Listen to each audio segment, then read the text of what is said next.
the internet's darkest corner 6.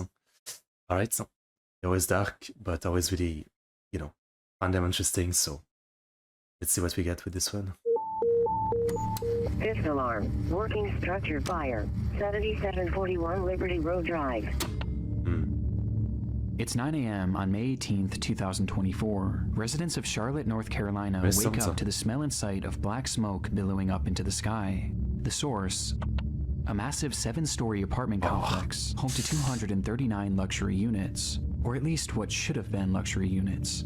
At the time, the structure was still under construction, meaning that thankfully no residents were living there. But this in and of itself presented 2 major problems. The first was that, in its current state, the top 5 floors were primarily just the bones of the structure, made almost entirely of wood and insulation, making the building as a whole extremely flammable. Meaning that, although the fire had started out relatively small, it was quickly going to consume the entire complex if it wasn't put out quickly. Which brings us to the second and even I was gonna say, but if there's no one, it's fine, but is there construction workers? more glaring problem. The building was actively under construction when the fire started. That's what I thought. And that morning, 17 construction workers had clocked in, all of whom were now in grave danger. And by the time the firefighters arrived on the scene, the situation was already dire. And so firefighters rushed in, finding a large group of the employees and leading them out to safety. Though when they made it outside, they made the horrifying realization that they had only found 15 of them. Somewhere within that labyrinth of burning wooden walls, 2 men were left behind, trapped and calling out to anyone who might hear them. And these pleas weren't just being made. It's really like one of the biggest fear with apartment building and big buildings like that.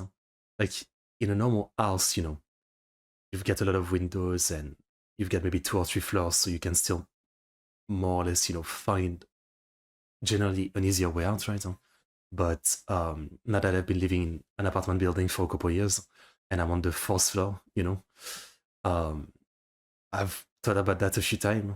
Like, it's not a very flammable building or anything, but I still thought about it a few times. Like, if a fire starts in the, you know, around the staircase, I'm basically doomed. Because 4th floor, there's no easy way to like get down from the window. It's terrifying. Actually, there might be one solution. We've got like an attic, and so you know, there's like, it's a long apartment building with 4 staircases, and on each staircase, on left and right, you've got like apartments. So each staircase, you know, there isn't like a connection. They're like completely zoned off, well, sealed off to just that part. But if you go to the attic, where you can store stuff, all of the lengths of the attic you can reach. So I guess I could go to the attic and then try to go to one of the other staircase. But then the problem is that I don't know if I have the key for the door to the other staircase. So again, it's the kind of thing where like when you're trying to go to sleep, you start thinking about, you know, what happens if there's a fire. It's a terrifying thought. Those on the scene, as in the following minutes, one of the trapped men, 30-year-old DeMonte Sherrill, would take out his phone, open up Facebook, and go live, revealing the horrifying reality that both he and his friend had found themselves in. Somebody sent hell, we're in South Park. I mean, not to be that guy, but can't you call the, like, I mean, why on Facebook? I mean, I guess maybe he can live stream where he is, so to show where he is, I guess. Maybe it's a good thing. I don't know. Maybe it's smarter than I thought. And then his darkest corner. Here's how to get the most out of it. Watch this, watch this, watch this. 6. The DeMonte Sherrill livestream. Yo, I'm at South Park right now. At work, and the building on fire, and I can't get out. The stream showed DeMonte Sherrill and his friend Ruben Holmes somewhere deep within the prospective apartment complex. And though the fire hadn't yet reached them, the smoke certainly had, blanketing them in a thick impenetrable fog. Not only making breathing extremely difficult, but also making it nearly impossible for rescuers to see them. It's getting harder and harder for them to see us. We're gonna have to stand out here and see.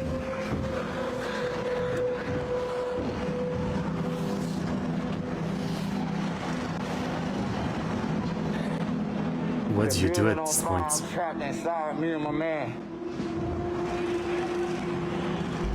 What do This you was do? likely one of the reasons why DeMonte chose to start this live stream, hopeful that it could show rescuers exactly where they were. But based on Sure, I take back what I said. That makes sense. That makes sense than just trying to describe it over the phone. So, that's fair enough. At the same time, I wonder if, like, you know, shouting wouldn't be a good thing to do, but then I guess you would lose more air and choke faster. the footage, their positioning was far from ideal.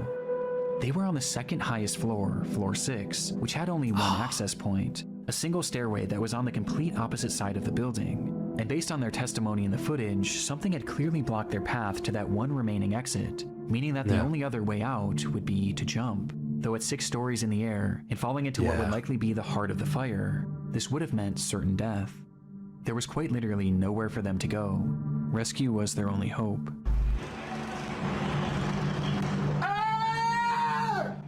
Here we go. That's what I would do.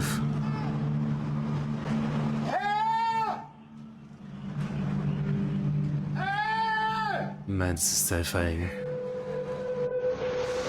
Yo, this building is on fire. I'm at work. If it was any other channel, I would think, you know, they might make it, but it's this channel. Somebody send help. We're at South Park. Seemingly realizing this, DeMonte began to grow more desperate, yelling out into the void of smoke, while Ruben can be seen in the background waving his phone flashlight, with both men doing anything they could to help rescuers find them. Before... I feel like if it's not like the fire reaching them, it might be just the whole thing collapsing or something. The stream abruptly ends. Rescuers were aware of the unfolding situation on the 6th story. They first tried to reach the men by using a massive crane with a basket attached, which can actually be seen in DeMonte's livestream. Though in it, you can see that it's also facing the complete wrong direction, as the smoke was just that impenetrable. However, at one point, it's believed that the crane operator did actually see these men, but the blaze was just too extreme, leading to the operator himself having to be rescued. This left only one real option for saving DeMonte and Ruben. They were going to have to go in after them. And so they climbed that stairway up to floor 6 and started their trek to the opposite end of the structure. Though before they could even make it halfway, the rescuers were relegated to a slow crawl as the inferno around them raged more and more intensely, and the smoke grew thicker and thicker. Though that's when they began to hear screaming. Somewhere lost in that maze, Ruben and DeMonte were yelling as loud as they could for help. This sound was a sign that they were getting close. Though just then, rescuers would be met with another sound. All companies working 7741 Liberty Road Drive, evacuate structure, per command. All companies working 7741 Liberty Road Drive, evacuate structure. Command all companies, this will be defensive at this time. We'll be ready for this side to collapse. Everybody. I mean, as fucked up as it is to say, I guess it makes sense, you know, like, you know, firefighters are there to, like, you know, they will risk their life to save people, but if it's literally, like, almost certain death, they just have to give up. Especially because I guess there's, like, more firefighters than the people trapped. So it's just smarter to, like, not get everybody to die trying to rescue 2 versus how many firefighters there was, but it's still insane. And if, like, some of the firefighters were like, no, like, don't stop me, I'm still gonna try to save these people. Man. That's so fucked up. Get out of the collapse zone. Confirming you are coming out, but you're not out of the building. With the order being made for all of them to evacuate, as by this point, the structure was engulfed in flames, and a collapse was imminent. The firefighters tried to call out to the 2 in one last attempt to guide them towards rescue, but they never came. In fact, at that point, the structure fell eerily silent. They would leave that structure without DeMonte or Ruben, and minutes later, the fire consumed the entire building, with the temperature inside reaching 2,000 degrees Fahrenheit. Before... It collapsed. It would eventually topple to the ground. And inside, DeMonte and Ruben would become the sole fatalities of this catastrophe. I mean... Rest in peace. That's one fucked up way to go, that's all I can say. Yo, I'm at South Park right now. At work, and the building on fire. And I can't get out. It's getting harder and harder for them to see us. Knowing how the story ends would make this live stream difficult for anyone to watch. But what I find most upsetting about it is that the majority of those who initially watched this were his own friends and family that followed him on Facebook, with these viewers including his own mother. And a lot of them probably had no idea he even worked this job, as he had just been hired that week. His brother had also caught the stream as it was happening and actually rushed over to the scene where he pleaded with the firefighters to watch the footage. But despite doing the best they could, there was just too much working against them to save DeMonte and Ruben. Following an investigation into the fire, it was discovered that the crew was using an organic foam insulation, which was known to be extremely flammable and produce thick black smoke. And this became deadly when the machine used to spray that insulation caught fire, sending the whole building up in flames, where they had yet to install any sort of smoke detector or alarm system to alert the crew of a fire. Making matters worse, there had been a temporary set of stairs made right where the two men had been trapped, but that stairwell had just been removed in order to make way for the permanent set of stairs. Because of this and a myriad of other issues, the companies involved with this construction were forced to pay a fine of $50,000 and are currently being sued by the families of both victims. But regardless of the outcome, nothing will ever make up for the loss of DeMonte Sherrill and Ruben Holmes.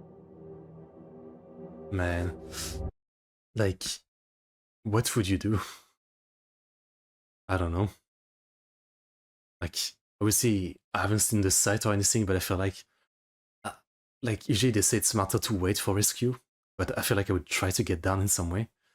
Like I would try to find some way to just break the floor and try to get down in some way. I don't know how the construction site was, but yeah.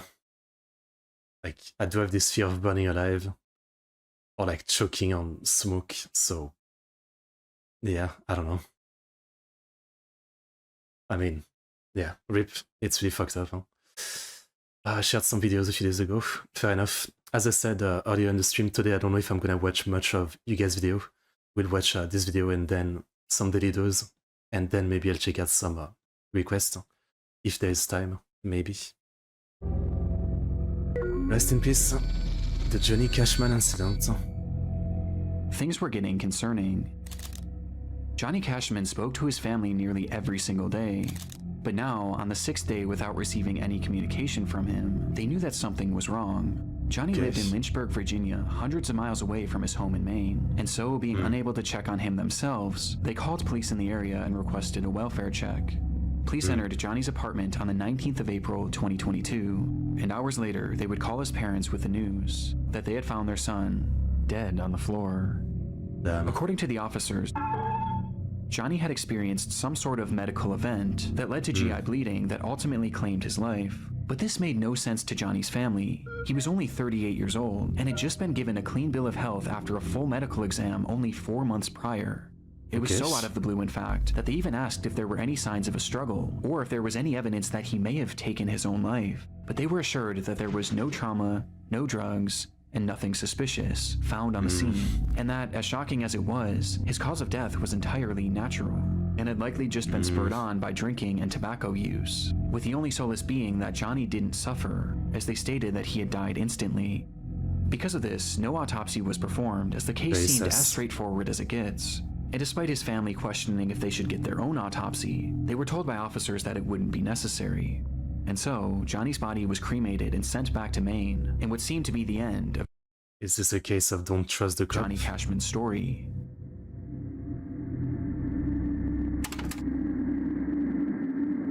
And days later, 10 days after Johnny's body was discovered, his ex-girlfriend and her mother made their way back to his apartment in order to retrieve some of her belongings. She knew that re-entering the space was going to be difficult, but ultimately there was no way she could have prepared for what was waiting for her inside. What?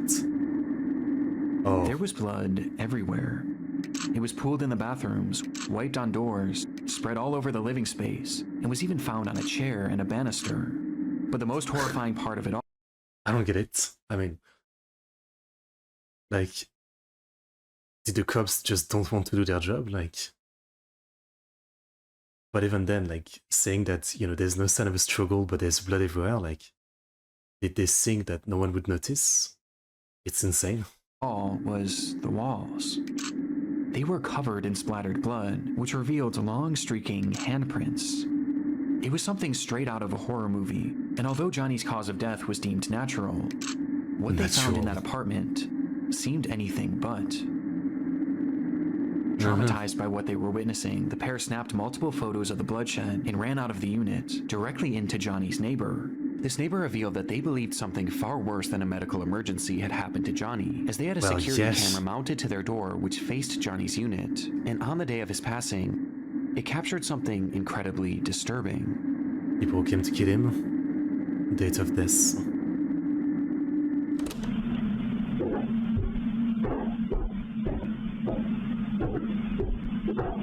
The footage shows Johnny making his way up the flight of stairs leading to his apartment at around 3:03 p.m.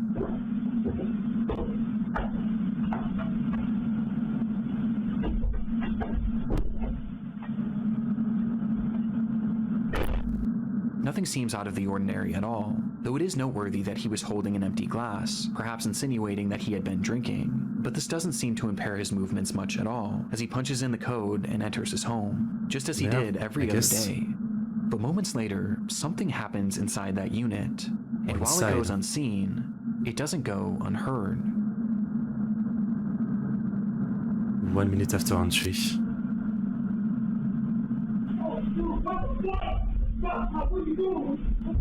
Oh, there's someone inside.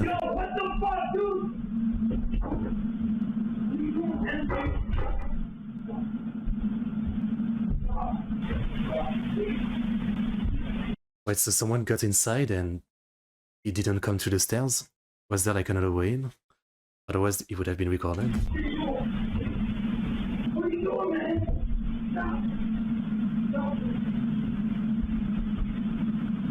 He's getting stabbed, I assume.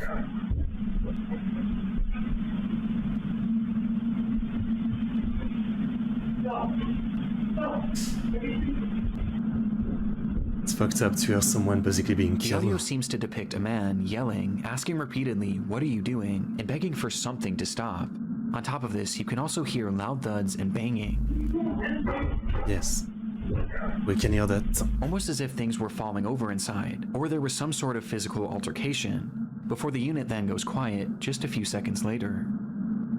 It was unclear if this voice was Johnny's, or perhaps someone else who had been inside the unit, but regardless, one thing was apparent from this audio. There was someone else in that apartment, despite the fact that Johnny lived alone. I mean, unclear, like, I've asked his family, like, is it his voice or not? Because then it would mean, like, he was having some kind of psychotic episode and fighting some invisible thing or something. And just 7 minutes later, this unseen person would emerge. Okay, so it was someone else. Here we go. So casual. This clearly wasn't Johnny, and after leaving the unit, the anonymous man nearly makes it out of the building before he seems to change his mind.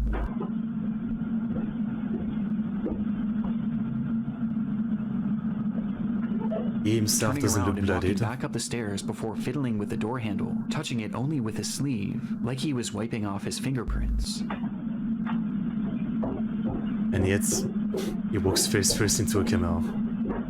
He then walks down the stairs and stops once again, where he seems to be in a state of shock over whatever had just transpired, before he composes himself and walks out of the building. But the footage wasn't quite finished yet. He would come back 8 minutes after entry.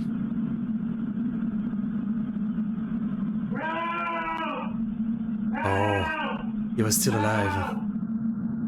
Just 1 minute later, you can hear Johnny shouting for help from inside the apartment, to which moments after, he stops, and no further sound or activity would come from Johnny's unit until police arrived 5 days later. The footage and the scene at the apartment seem to contradict what Johnny's family had been told about his death. The cops be so fucking bad, like seriously. Is it that they are like, it's not that they are bad, like, there's no way they didn't see the blood, it's literally like, I mean, in a way, it is that they are bad. Like, how could they think that this would be ignored? They didn't even clean the evidence if they didn't want to bother with the case. They literally left it like that, and they thought that the family would, like, not say anything, that they would not, like, try to investigate themselves. I mean, That's just so fucking dumb. Blood all over made it obvious that Johnny's death had not happened in an instant. And this, coupled by the presence of this unknown man who was clearly distraught and wiping off his fingerprints, as well as the sound of the apparent struggle inside, seemed to point towards something much more sinister than what was initially conveyed to the family. Yeah. But even with this footage, cause. police still believed that Johnny's death was due to a medical emergency, as they quickly changed their initial story. What the fuck do you mean? Medical emergency of having been attacked? Obviously.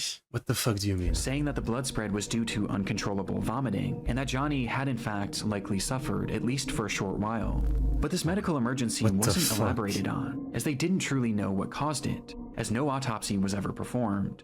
Nor could one ever be performed, as by this point, Johnny was already cremated, and cremated because of the officer's initial statements. So if Johnny had actually been murdered, which the footage does seem to suggest, there was now virtually no way to prove it. And what makes this even more frustrating is that law enforcement already had this footage. It was collected that very day, and they either didn't fully look through it or didn't think that this was overly suspicious. But everyone else surely did. And soon this video began making the rounds online, leading to one glaring question being asked. I mean, like, they just didn't want to bother with it? That's insane. I mean, why are you doing this job if you don't want to bother with a case? Edosa, how are you doing? Like, this is as clear as day a murder, and yet they just don't want to bother with it. Who is this man? As no one in Johnny's life recognized him. Well, it wouldn't be until May 11th that investigators would finally ID him as Stephen Church. And upon being questioned, he revealed that he had moved to Lynchburg for work, but the opportunity he had lined up fell through shortly after he arrived, leaving him with no money and without a place to stay, which is when he met Johnny, who offered to let him crash on his couch. He supposedly stayed with Johnny for 3 days, and described Johnny as an alcoholic who drank constantly, including on that fateful day. When Johnny arrived home, Stephen claims that he started drunkenly yelling at him about paying rent, which led to the two getting into a verbal altercation. But he insisted that this altercation never turned physical, and that he left him. I mean, clearly you can hear quite a bit from the door cameras, so we would know if they actually started arguing. Like, the way it actually sounds like from this cut footage is that, like, without a conversation, he started attacking him. Immediately after, to which he quickly went back to clean his prints because he was afraid that Johnny would try and have him arrested for squatting. And having already racked up 2 felonies in his life, Stephen was paranoid about going back to jail. But when Stephen was leaving, he did mention seeing Johnny hunched over the toilet as if he were going to vomit, but he claims to have left before this so-called medical emergency started. This is the gist of Stephen's account from that day, but the problem is, it doesn't really match up with what we're hearing in the video. Obviously.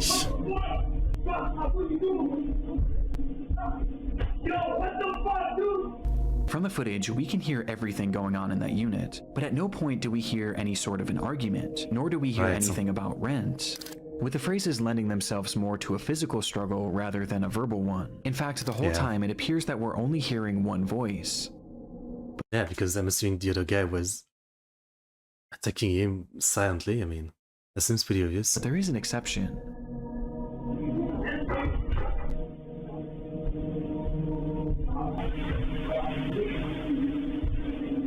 To my knowledge, it's never been conclusively determined whose voice is who in the recording, and either scenario paints a far different picture of what may have happened inside that room.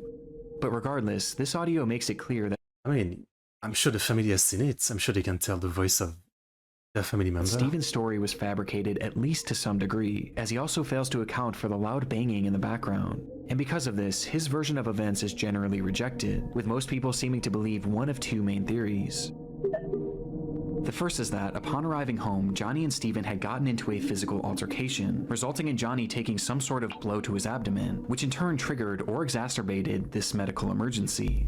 GI bleeds are horrific, and can certainly cause the level of bleeding that was found in the apartment. And perhaps seeing all the blood coming from Johnny, Stephen started yelling at him before deciding to run off, so that fearing that he would be like, charged for murder. He didn't get stabbed or slashed. This would explain Stephen's demeanor and actions after leaving the apartment, and why he may have fabricated his story, as he knew or knows that he was directly responsible for Johnny's death.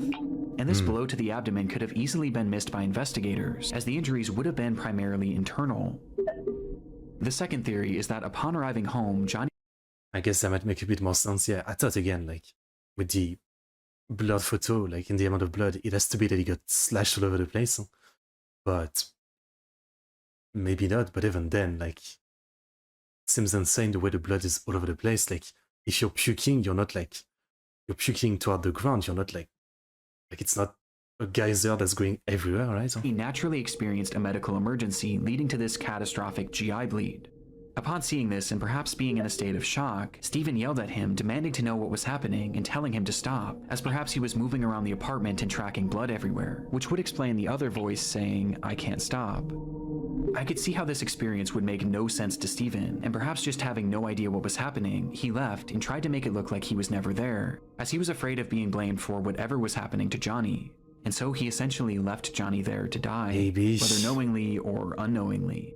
What bothers me about this theory is why 911 was never called, not only by Stephen, but by Johnny too, as his phone was found in the unit with blood on it, implying that he had it in his hand at some point, though it's possible that the massive blood loss just made him too disoriented. Yeah, right. Both of these theories seem believable, or at least more so than the explanation that Stephen had given.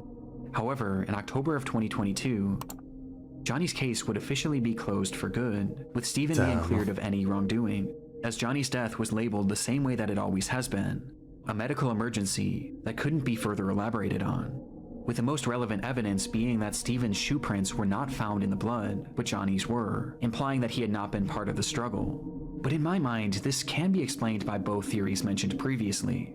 Though regardless, without the possibility of an autopsy, this is likely where this case ends for good. But with this disturbing footage, I can't help but think that there was more to the story than we may ever know. No doubt. Man, I don't know what to think. I guess, like, at first I was thinking definitely he did it, but, you know, with some of the later theories now I'm thinking, I'm not too sure. I mean, like, there's too much left open, obviously. Like, I assume the family has been confronted with the footage, so I'm sure they could identify whose voice it is talking. Like, that would already be a big help.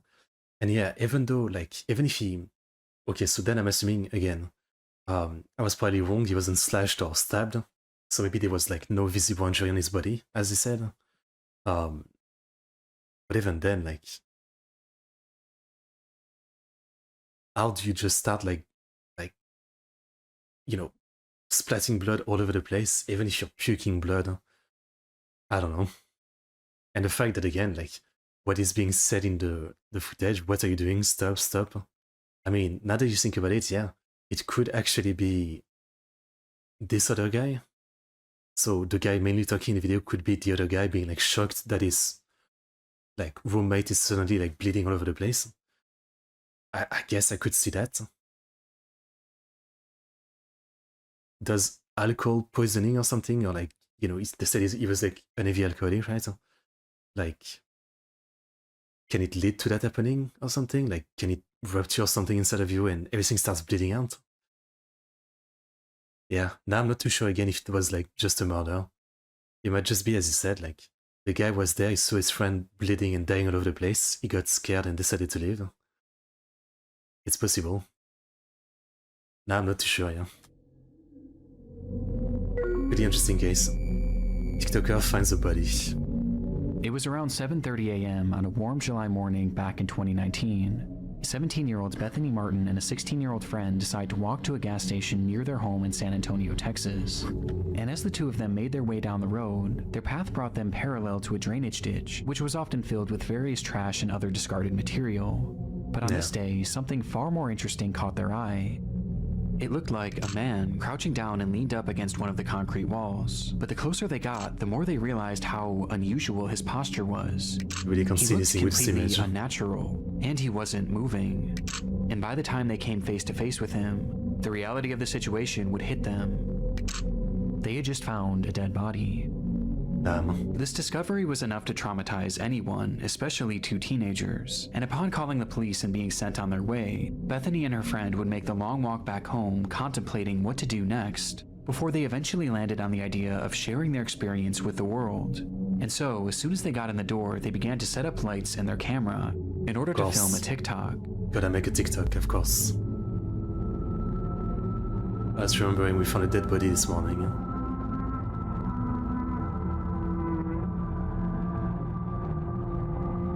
I mean, I'm sure you could argue, you know, they're just copying, but also this is just the most like internet cloud brain rot ever. Let's be honest. I don't think you can get more internet cloud brain rot than this. I mean, it's not so different from many things. Like some people sometimes like start live streaming themselves about, you know, like there was some case of like someone, some you know, husband killed himself or something, and the wife started like some kind of live on some website just to say like, damn, my husband killed himself, what do I do, what do I do, rather than just call the cops or something. There's a lot of things like that. I mean, if I ever found a dead body, my first thought is not, you know, let me make a TikTok to get some like and views. I don't know. The clip showed the two sitting on a couch appearing to be in a state of shock, with the words, "Us remembering we found a dead body this morning," plastered on the screen, offering no other context aside from the description, which simply read, "I wish we were kidding. All respect to the family." Some offered sympathy for the girls, while others viewed their post as insensitive and exploitative. But others weren't even convinced it was real, partially due to this glaring lack of context. But any doubt of this post's legitimacy would be quickly thwarted by a discovery made not even one full day later, as it was revealed that this recording hadn't actually been the only video that these two girls had made on that fateful day. Did they film the body too? Are they gonna post that? On their walk to the gas station, the girls had stumbled across the body of 25-year-old Marcus Adams, with the young man having seemingly perished earlier that morning, with it being known for apparent that he had taken his own life. Clouds.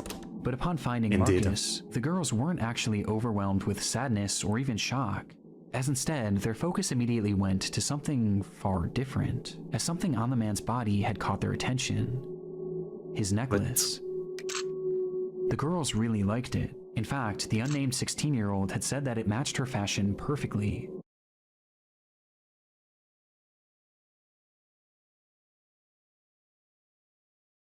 And I thought making the TikTok was the fucked up part. This is the fucked up part. I mean, I don't think this is a teenager problem. I think this is a problem of, you know, parenting. Like, damn. And so, before police arrived, the two would once again pull out their phone and start recording. How can you be so, like, fucked up inside that, you know, you find a dead body and you're thinking of robbing the dead body for a necklace, rather than just being, like, super actually shocked? I mean, that's insane. Showing Bethany approaching the body with her intention being to grab his necklace, which she eventually does, removing the medallion and giving it to her friend, before tossing the chain into the grass nearby, and they filmed the girls running away from the scene. The 16-year-old would then post that video onto her Snap. Wait, so they took the necklace, but then they threw it away? But then they still post the video? I mean, they said they were like 16, 17. You can't be that stupid. Like, come on. I don't care. Teenager or not, you can't be that stupid. Chat story for all of her close friends to see. I can't show the footage for obvious reasons, but it's truly awful. And just based on the audio alone, you can tell that they're very obviously having fun doing this. You gotta do it now. Now or never. Here, hold me. I got it. Oh my god, oh my god, oh my god. I got it. Oh my god, oh my god. I mean, I've never seen a dead body. Well, I've seen dead bodies in real life, but you know, at funerals or something. I've never like found a random dead body or something, but like I feel like you would not react like this. How do you react like this? Like, if you were in a war zone or something and you've seen so many dead bodies, maybe you'd start being numb to it. But this is supposedly like normal girls. Supposedly the first time they see a dead body. I mean, that's insane. How can you be so desensitized? There's something so uniquely disturbing about it. Video games, I'm sure. Upon finding the body, there was no real emotional impact. It's the fault of video games. At least none that outweighed their desire to steal from it. And as if stealing from this man who had just taken his own life and posting it for all their friends to see as if it were a joke wasn't horrible enough, they then immediately posted this other video to TikTok in an attempt to garner sympathy. It's true. But they're fucking smiling. I mean, they don't even look sad. Like, one of them is just smiling. Like, they're not even saying that they were like scared by this. Immediately posted this other video to TikTok in an attempt to garner sympathy. It's truly awful, and made even more appalling by reports that claim that the 16-year-old had actually worn this medallion in the TikTok video and in others made following its posting. Wait, so they And went to get it unfortunately, back? their actions had even more upsetting consequences, as the footage from their Snapchat story was quickly downloaded by someone they knew and posted onto an app called Nextdoor, with the footage being totally uncensored. And it was on this app where it's claimed that many of Marcus Adams' own family members would see the footage, many of whom weren't even aware that he was deceased. That's so Just fucked. one day after posting this TikTok, both girls were questioned by the police after the incident and the footage was reported to them, and as a result, Bethany would be charged with theft of a human corpse, but would ultimately avoid any serious jail time. Meanwhile, the 16-year-old's name and charges were never publicly released, but we do know— I mean, I guess I'll just be that guy and say, yeah, clearly, like, look into the parents. I mean, like, something went horribly wrong in the way they were raised. To be so desensitized to even finding a dead body and thinking of just stealing like something from it and then making a video about it. I mean, I'm not like a glorious saint of, you know, righteousness or anything, but man, I can't understand that. Like, you know, the only context I would be like fine is like if it's like a homeless person or something that she needs money that found a body and decided to steal stuff to get some money. Like, it's still fucked up, but at least, you know, there's a good reason. But look at them, they're making TikToks, they've got a nice house. Yeah, like something went wrong in the way their brain developed. I don't get it. that the medallion was returned to the family. Perhaps unsurprisingly, Bethany would later come back to her TikTok page shortly after her arrest and share her side of the story, where she gave a less than half-hearted apology, while also claiming to be the victim, saying that her friend had pressured her to steal from Marcus, as well as pressured her into making that TikTok in the first place, because she thought it would be a hit. Though obviously this didn't go over well. I would, like, another thing, yeah, like, if that was me, I would literally disappear. I mean, I'm not posting on the internet ever again after that.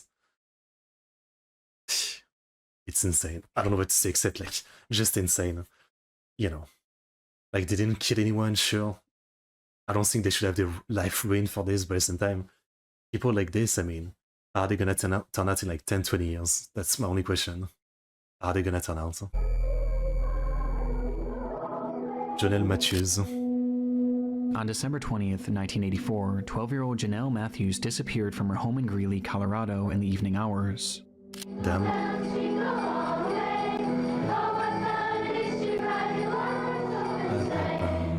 Earlier that day, she had sung at a Christmas concert with her school's choir, which her parents were unable to attend, as her mother was out of town and her father had gone to her sister's basketball game nearby, leading to Janelle catching a ride home with a friend. Being dropped off at her house sometime around 8:15, where she excitedly spoke to her father on the phone, letting him know that she had arrived home safe and sound. Approximately 1 hour later, her father, Jim Matthews, pulled into the driveway to find the garage door wide open, and the house completely empty. She was kidnapped. Janelle was gone, leaving behind her winter coat and even her shoes, despite it being a frigid, snowy night. And it was within that snow that was quickly piling up that lie one of the only real clues left behind at the scene. Footprints, leading directly to one of the home's windows, insinuating that someone had been watching Janelle. Damn. 12-year-old Janelle Matthews disappeared from her Greeley home 1 month ago today. It's believed she's the victim of a kidnapping. She has not been seen or heard from since December 20th. Her disappearance became a big news story almost immediately, with the whole community and really the whole country becoming invested in the fate of this girl, thanks in large part to her being one of the very first milk carton kids, meaning that her face and information about her disappearance was shown on countless milk cartons all across the country to get the word out.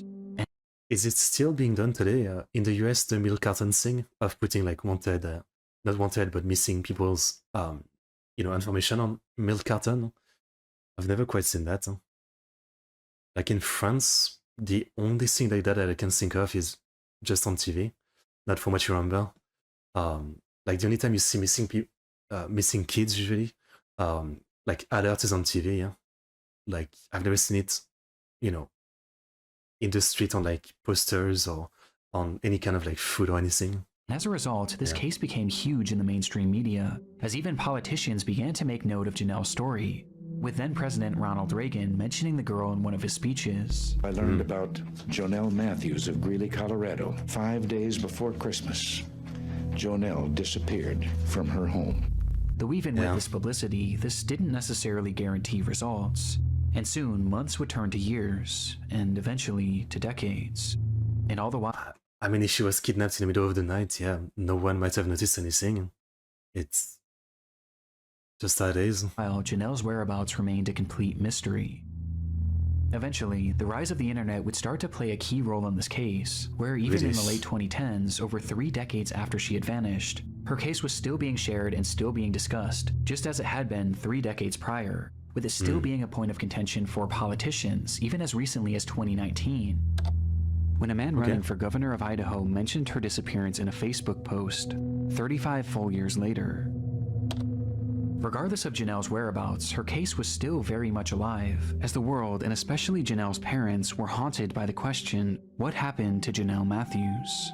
But sure enough, in late 2019, they would finally get their answer. Oh boy.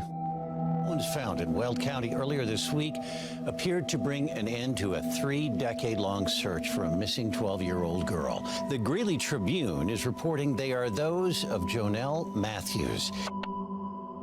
How did they find Tuesday, out? July 23rd, 2019, at roughly 4:50 p.m., a crew had been digging in an isolated field in Weld County, Colorado, in order to install a new pipeline. When they would uncover targeted kidnapping, unless they were waiting every night, probably has to have some ideas when parents were gone. Yeah, good the point. decayed remains of a little Good girl. points. It was Janelle, still wearing those clothes that she had worn to her recital. Rest in Meaning peace. she had likely died the very day she disappeared, having been killed by a single gunshot wound to the head. Janelle Matthews had been murdered in cold blood, and almost immediately upon finding her body, the police would also zero in on their suspect. Really? The man's name was Stephen Pankey, and at the time of Janelle's disappearance, he had been living in the same general area in Colorado. But by 2019, Stephen had long since fled the area, as after the crime, he would eventually pack up seemingly out of the blue and move to Idaho, where when Janelle's body was discovered, he just so happened to be running for governor. What the fuck? Okay.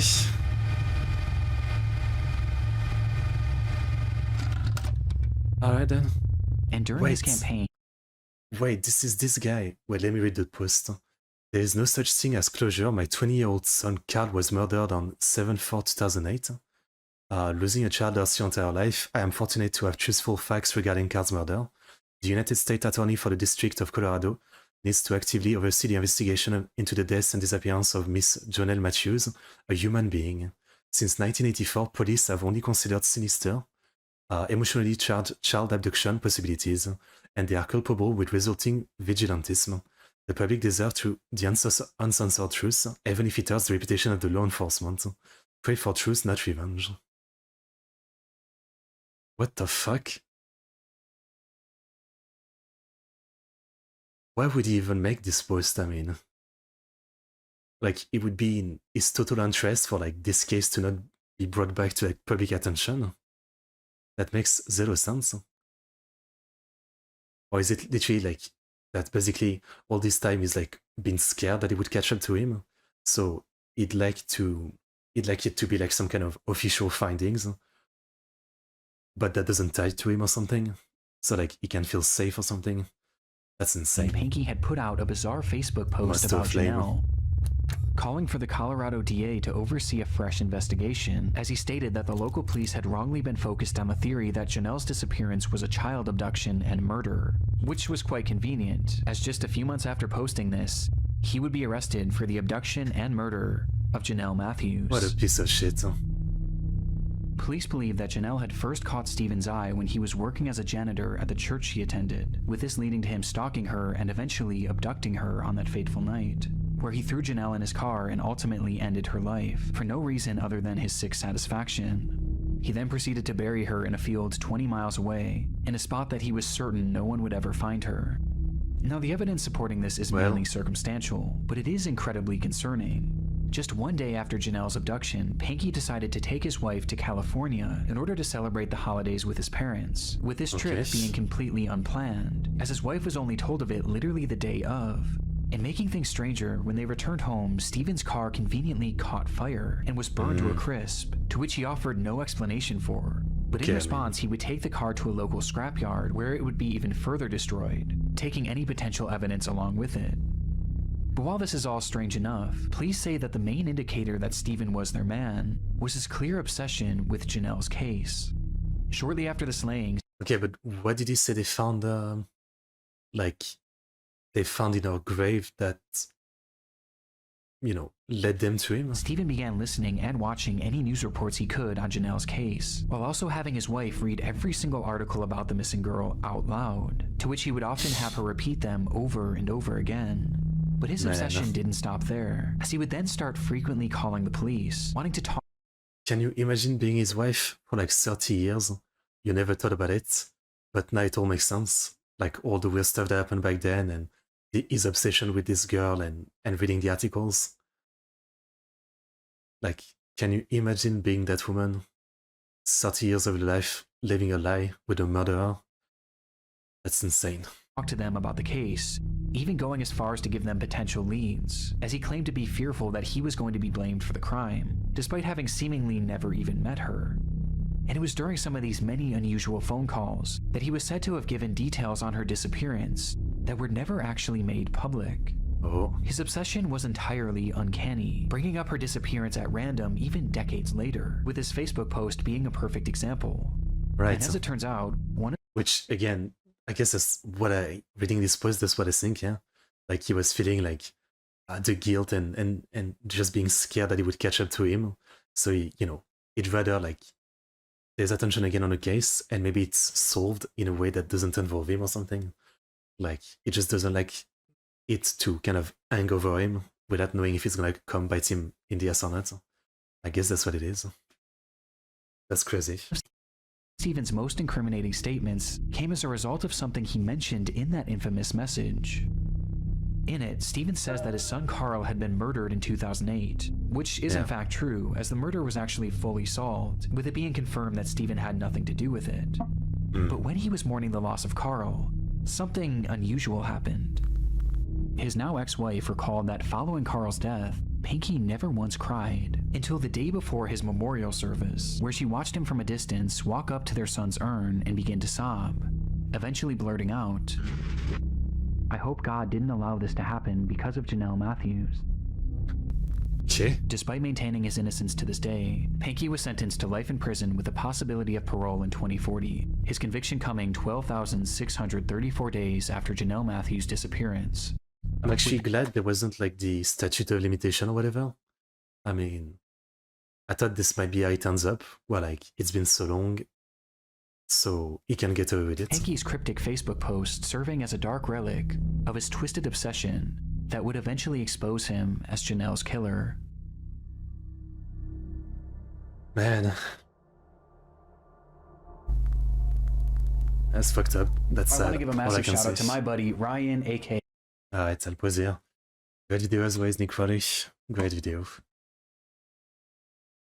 Yeah. I guess he just like could not ever feel at peace, right? Like he was always scared that he would catch up to him. So I guess he always made himself so obvious. The worst thing is, again, thinking about the wife, right? Like, you know, I'm sure at the time she might have been a little sus, but not paid too much attention to it. But then eventually, yeah, like, realized that all of this moment throughout their life, you know, was obvious moment where if she had gotten it, he could have been arrested earlier. I feel like that would eat you for the rest of your life, knowing that, you know, this could have all been dealt with like 30 years ago, if only you had even thought about the possibility that your husband was the one that did it. And I guess I can't blame her, obviously, for like not thinking that. It's insane. Yeah. I can't imagine it again, like living 30 years and then realizing that your partner was someone who killed a kid. It's like, you know, like people cheat and stuff like that, and it's fucked up, but that's a whole different level of like, you know, totally like having no idea what was going on with your partner. It's just, it's a terrifying thought. You truly never really know people, I guess. Great video, as always. I really enjoy the stuff from Mr. Nick Crowley. Super interesting.